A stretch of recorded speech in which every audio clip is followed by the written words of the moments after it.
I did tell you they were a great panel, and I think that was just terrific stuff. My job just gets easier and easier up here. We're out of time for the summation, so we promised you 20 solutions to 10 challenges. Going to post them to the website, okay? So we don't have to take you through that now. The website again is www.pharmacongress.info. I'll also have that on my LinkedIn page. You can find it there. I've got a couple of obligatory housekeeping notes, some disclosures and disclaimers and that kind of thing.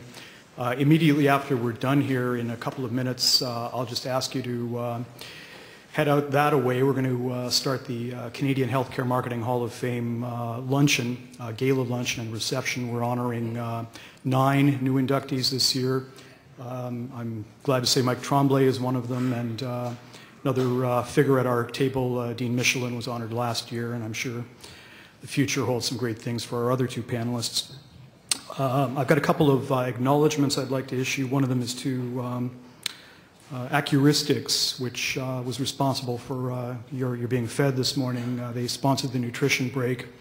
Without Accuristics, you'd be a lot hungrier than you are now. So thanks to that company. I'd like you to submit your evaluations before you leave today. I'll point out a typo. I think for some reason Mark McElwain is not listed. He's actually the second 1,002nd workshop presenter. So please take note of Mark and the great job that he did. I guess the information we get back on those forms is very helpful for planning for the future. Need to do a couple of shout-outs. Kathy Dusam from Chronicle always does an excellent job. She's kind of the backbone of this whole conference year after year. Alan Ryan, Henry Roberts, and Lynn Bradshaw at Chronicle do great work. Joe, you've got a treasure in Charlotte Cantor.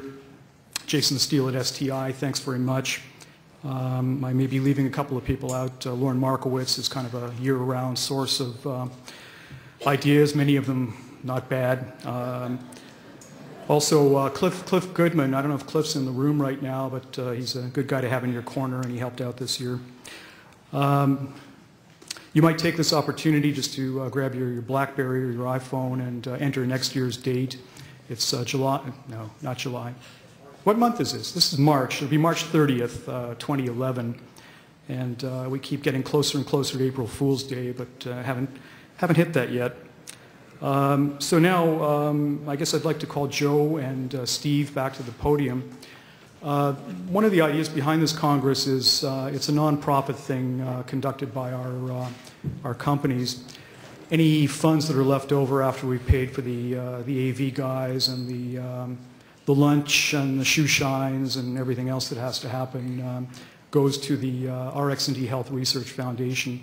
Since we began this thing 3 years ago, I guess we've now raised 5 figures, and I think because this is the biggest Congress we've had to date, we'll probably have a decent check to hand over this year. There's usually a photo op. Russell, as you noticed, had to run away in a hurry as if someone was after him. His last words were, Mike Tremblay, grab the money. Don't forget the money, Mike. So, Steve, if you can join us up here.